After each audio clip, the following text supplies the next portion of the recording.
Apex Legends Season 9 really needs no introduction. You guys have seen all of the hype, you guys have seen all of my videos on YouTube, all of the general, videos on this season on YouTube. You guys have seen the launch trailer, the stories from the outlines, and it's been kind of one of the biggest seasons Respawn has been working on, I would say, ever since Apex really released. Something is just different about the season. The atmosphere feels different, the hype feels different, and I would say everybody really has high hopes, right? But after watching this video, you guys are gonna have even more high hopes because I'm gonna be taking a look at every single thing, everything we know so far about this new season. I'm talking about confirmed information, recent teasers, recent leaks, speculation, rumors, every single thing that we could possibly even think about in this new season, guys. This is the video to watch, this is the place to be. I'm gonna try my best, my very best, to make this video as short as possible and not too drawn out, but we do have a good amount of things to actually discuss. So with that said, if you guys are ready, drop a like on the video right now. A like always goes a very long way on YouTube and it makes YouTube push my videos out there more. So drop a like, and if you still haven't subscribed as yet, hit that sub button too. I'd appreciate it so much. So first things first, guys, let's take a look at the basic things that we all should know about this new season. The brand new legend, Valkyrie. I feel like everybody generally knows this. Valkyrie is going to be the brand new legend in Apex Legends Legacy or Apex Season 9, and she's going to be an offensive legend similar to Wraith and Horizon. Now Valkyrie is being hyped up a lot. Even some Respawn devs called Valkyrie really fun, borderline OP, maybe even too strong. So she's going to be a very exciting legend to play as soon as this new season drops, and also because every new season tends to have some kind of legend rebalancing and changes, it should be interesting to see how Valkyrie fits into the Season 9 meta. So let's take a look at her abilities real quick, which actually make her so insane. So her passive is called Vital Jets. Hold jump to initiate Vital Jets, allows hovering in the air. Her tactical is called Cluster Missile. Fire a rocket that explodes multiple times. And the ultimate is called Skyward. Press once to prepare for launch. Teammates can interact with Valk to join the launch. Press again to launch into the air and skydive. Now we got to see some of these abilities in action during the Legacy launch trailer, and this combo of abilities I think is going to be very useful. She has the movement, she has the damage output, and she also has a very evasive and strategic, ultimate as well. So we'll see how she plays out. This will be the brand new legend in Apex Legacy, Valkyrie. What do you guys think? Next up, let's talk about all of the map changes coming to Apex Legacy. First up, we have an Olympus update. It's going to be called Infested Olympus now. According to Respawn, in Apex Legacy, vines and natural growths have kind of engulfed and infested Olympus. We haven't gotten to see any true gameplay of this brand new Olympus in Legacy, but we know for a fact that Respawn will be making some very insane map changes. We also have some possible World's Edge map changes as well during this season, and this is great because we haven't really seen a big World's Edge map update, since Season 4 basically, right? Yes, we got some new POIs and some, some decent changes in Season 6, but in terms of like a big, overall map change, we haven't seen one since Season 4. So we'll see what Respawn has up their sleeves in terms of World's Edge map changes in this new season as well. And for all of you Kings Canyon fans out there, I'm sorry, but KC most likely will be vaulted in this new season. Based on Respawn's map cycles, guys, every single season typically tends to have 2 maps. We haven't really seen 3 maps in one season unless the 3rd map was like a part of a LTM or something. So most likely Kings Canyon will be vaulted in Season 9 or Legacy, and it should be back in Season 10 or Season 11, so yeah. The new weapon in this season is going to be called the Buttcheck Bow. I used to say the Buttcheck Bow, it's called the Buttcheck. This was leaked a while back as the Compound Bow, and Respawn also teased this in like a Season 5 trailer as well. So in true Respawn fashion, that teaser was correct because now it's confirmed to be the Season 9 or the Legacy weapon. We obviously haven't seen official gameplay of it as yet, but according to Respawn, once again, this will be a very high damage, high risk, high reward weapon to use. We haven't seen any weapon quite like this in Apex history, so this should be very interesting and fun and like new to try out. And I also kind of want to see how it plays out in the new arena mode, but we'll get to that soon. The Peacekeeper. The PK is allegedly returning as ground floor loot, and the triple take is going into the care package in Legacy, which essentially means that now we will have 3 main shotguns to use as ground floor loot. So the Mastiff, the EVA 8, and now the PK.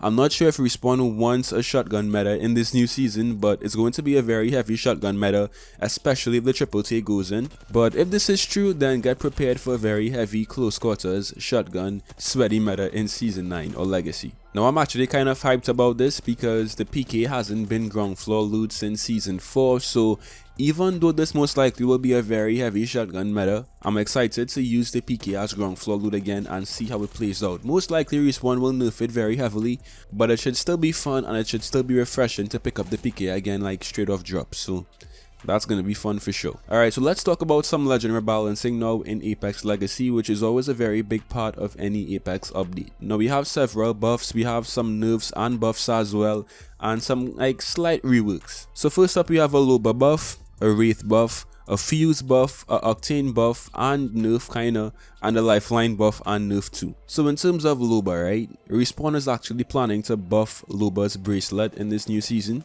and more specifically, right, they want to make the animations a lot faster and a lot more smooth, so it doesn't take as much time to ready up after you actually use the bracelet, essentially making it a lot more practical and just overall, you know, effective. Respawn also plans on nerfing Loba very slightly by kind of reducing the effectiveness of her Black Market Boutique, which is her ultimate. We don't know exactly what change Respawn has in mind, but that nerf is also on the way. Wraith, who has been a very interesting legend the past couple of seasons, Respawn plans on removing low profile from Wraith, which will basically make it so that she doesn't take as much damage. And there have also been rumors and some speculation about Respawn giving back Wraith her original, you know, anime run, and also reverting the animations of her Q before they changed it. We don't know for certain how true these rumors are, but they're still out there and it is a possibility. Fuse has been the weakest legend in season 9, so Respawn has confirmed the buff. We just don't really know exactly what buff they want to do as yet. But because Fuse has been so underpowered and so underused in season 8,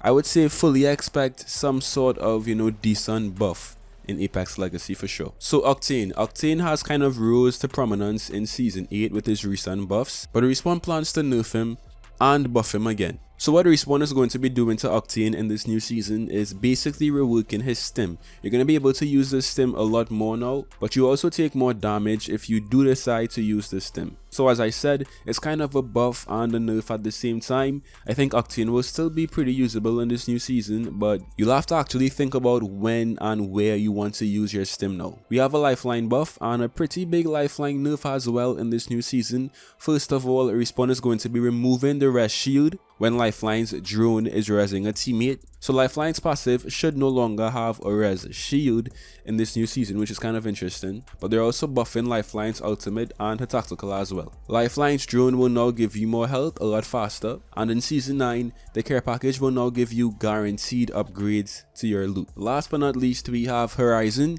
who has been considered the strongest legend in this game, I would say throughout season 8, right? So Respawn has a very big nerf in store for Horizon in this new season, and they actually plan on changing her Q or her tactical ability, right? Respawn really understands how strong Horizon's gravity lifts are right now, so basically what they want to do is just change the way it works and change how much like mobility you have in the gravity lifts. So I'm not sure exactly what that means or like what Respawn is going to do to make it less effective or less mobile, but in the words of Respawn, a big Horizon nerf is coming in this new season. So Horizon mains, I'm sorry, but yeah, be on the lookout for this nerf. So that's all of the major legend rebalancing taking place in this new season. Let's end things off now with the biggest feature of season 9 or Legacy, and this will be arenas. We just got some more information recently about arenas as well, because yes, we know it's going to be a 3v3 TDM style game mode. It's going to be very different from BR, of course, but it's also going to be similar to Valorant and like CSGO in the fact that you actually have to buy loadouts every single round. So a streamer on Twitch by the name of Drenilla, who I actually watch all the time, big up to Dre, he actually gave us some insider information about arenas, right? And basically what we know now is arena is going to be a round based game mode, so like different rounds, and every single round you'll have to purchase your loadout. This is very different from BR, of course, and because of Apex's really good gunplay and, you know, movement abilities and stuff, it should make for a very fun and enjoyable mode, you know. And as I said before, it also should bring in some more fans from different games like CSGO and Valorant and maybe even Destiny and like, I don't know, COD Who knows, but this should just be a very interesting addition in Apex, and it should shake up things in this new season. So what do you guys think about arena mode? So that's basically every single thing, absolutely everything we know so far about this brand new season in Apex. It actually drops in just over 1 week, which is not far away. So of course more information will be dropping every single day, and I'll be here to update you guys as best as I can. As always, I hope you guys enjoyed. Don't forget to leave a like and subscribe if you're new, and I'll see you in some more Apex. Till next time.